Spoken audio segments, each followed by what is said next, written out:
O gato lê. Sherlock Holmes, um estudo em vermelho, de Arthur Conan Doyle. Parte 2. A Terra dos Santos. Capítulo 7. A conclusão. Todos havíamos sido intimados a comparecer perante os magistrados na quinta-feira. Mas, quando chegou o dia, não houve ocasião para nosso testemunho. Um juiz superior tomara o assunto em suas mãos, e Jefferson Hope foi convocado ao tribunal, onde a justiça estrita lhe seria aplicada. Na noite seguinte à captura, o aneurisma estourou, e Hope foi encontrado pela manhã, estendido no chão da cela, com um sorriso plácido no rosto, como se tivesse conseguido, em seus momentos finais, repassar uma vida útil e um trabalho bem feito. Gregson e Lestrade ficaram irados ao saber da morte, observou Holmes, enquanto conversávamos na noite seguinte. O que será agora de seu grande anúncio? Não acho que eles tiveram muito a ver com a captura, respondi. O que fazemos neste mundo é irrelevante, retrucou meu companheiro com amargura. A questão é, o que fazemos as pessoas acreditar que fizemos? Não importa, continuou com mais intensidade depois de uma pausa. Eu não teria perdido a investigação por nada neste mundo. Não me lembro de caso melhor. Por mais simples que fosse, houve vários pontos muito instrutivos. Simples, exclamei. Bem, na verdade, dificilmente pode ser descrito de outra forma, disse Sherlock Holmes, sorrindo diante da minha surpresa. A prova de sua simplicidade intrínseca é que, sem qualquer ajuda, salvas algumas deduções muito comuns, fui capaz de colocar as mãos no criminoso em 3 dias. Isso é verdade, concordei. Já lhe expliquei que o que está fora do comum geralmente é um guia e não um obstáculo. Na resolução de um problema desse tipo, o ponto decisivo é poder raciocinar do fim para o começo. É um trunfo muito útil e muito fácil, mas pouco praticado. Nos assuntos cotidianos, é mais útil raciocinar para frente, de modo que o outro tipo de pensamento acaba negligenciado. Há 50 pessoas que conseguem argumentar de forma sintética, para uma que raciocina de forma analítica. Confesso, disse eu, que não o entendo bem. Eu não esperava que entendesse. Deixe-me ver se posso tornar mais claro. A maioria das pessoas, quando você lhes descreve uma série de acontecimentos, vai dizer qual seria o resultado. Conseguem juntar esses eventos e argumentar, a partir deles, que algo vai acontecer. Há poucas pessoas, no entanto, que, se você lhes der o resultado, seriam capazes de desdobrar, na própria consciência, as etapas que levaram até ele. É a esse poder que me refiro quando falo em raciocinar do fim para o começo. Entendo. Veja, esse foi um caso em que nos deparamos com um desfecho. Tivemos de encontrar todo o resto sozinhos. Agora deixe-me fazer um esforço para lhe mostrar as diferentes etapas do meu raciocínio. Começando do início, aproximei-me da casa, como você sabe, a pé, e com a mente livre por completo de todas as impressões. Comecei, naturalmente, examinando a rua, e lá, como já expliquei a você, observei as evidentes marcas de um carro, que, segundo confirmei com perguntas, devia ter estado lá durante a noite. Eu me convenci de que era um carro de aluguel, e não particular, por causa da distância estreita entre as rodas. Os coches de aluguel de 4 rodas, comuns em Londres, são consideravelmente mais estreitos do que os cupês de cavalheiros.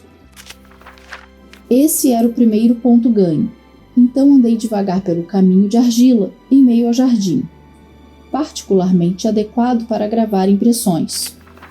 Para você, sem dúvida, pareceu ser uma mera linha de lama pisoteada, mas, aos meus olhos treinados, Cada marca na superfície tinha um significado. Não há ramo da ciência investigativa que seja tão importante e tão negligenciado como a arte de rastreamento de passos. Sempre enfatizei muito o assunto, e a prática recorrente a tornou minha segunda natureza. Vi as pegadas pesadas dos policiais, mas também vi o rastro dos 2 homens que passaram primeiro pelo jardim. Era fácil dizer que haviam estado ali antes dos outros, porque em certos pontos suas marcas tinham sido totalmente suprimidas pelas outras pegadas, que vieram por cima. Dessa forma, meu segundo elo foi estabelecido. O que me disse que os visitantes noturnos eram 2 em número.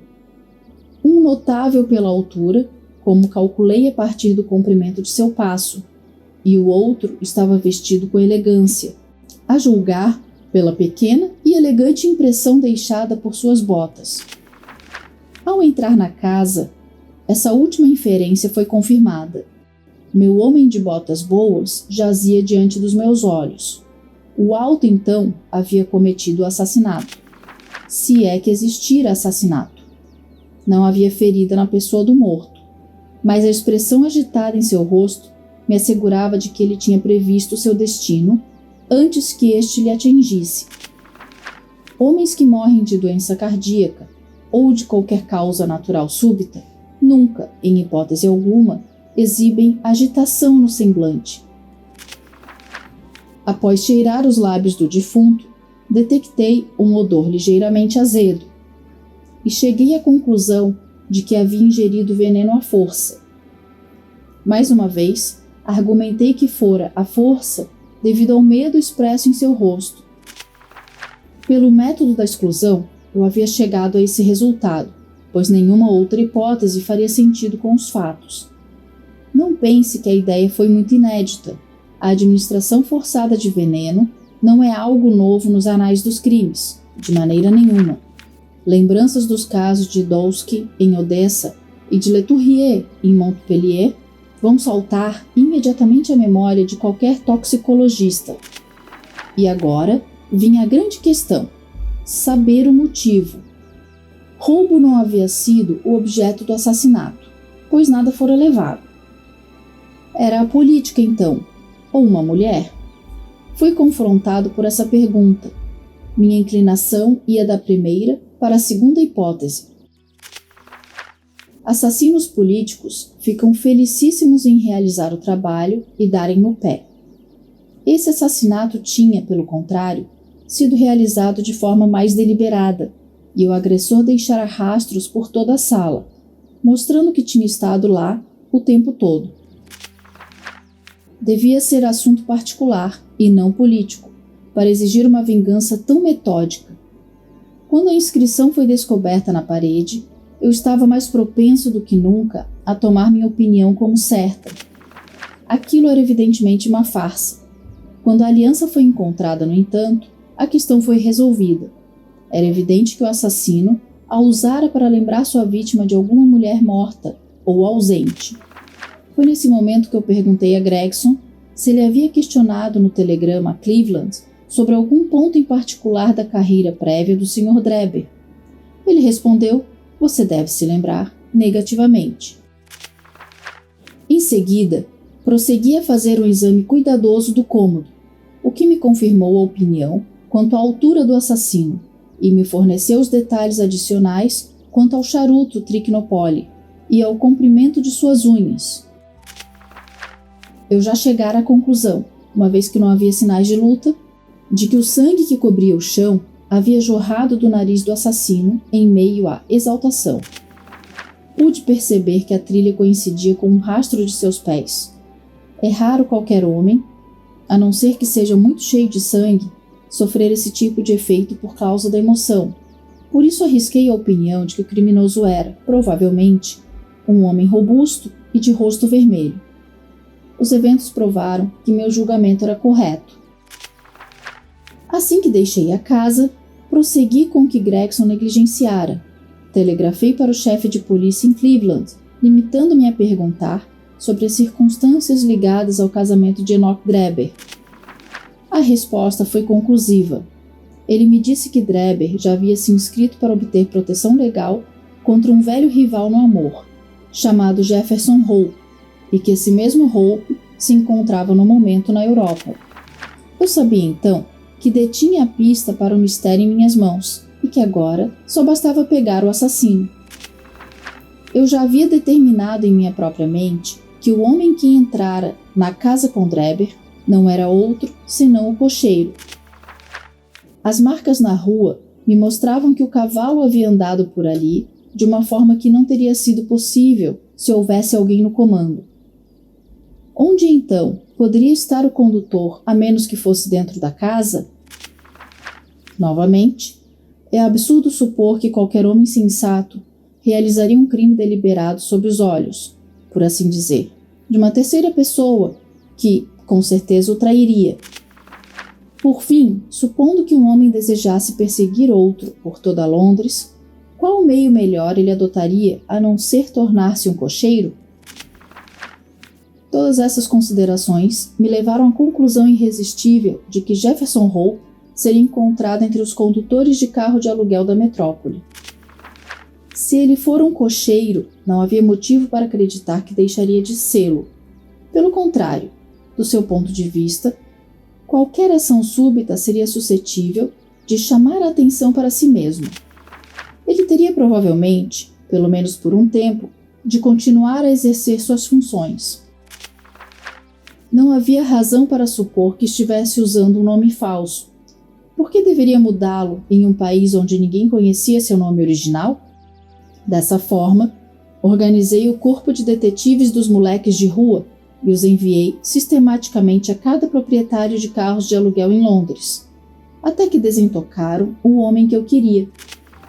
A forma como foram bem-sucedidos e a rapidez com que tirei vantagem da situação ainda estão frescas na sua lembrança. O assassinato de Stangerson foi um incidente totalmente inesperado, mas é muito pouco provável que pudesse ter sido evitado. Por meio dele, como sabe, tomei posse dos comprimidos, cuja existência eu já imaginara. Veja você, a coisa toda é uma cadeia de sequências lógicas sem interrupção ou falhas. É maravilhoso! Exclamei.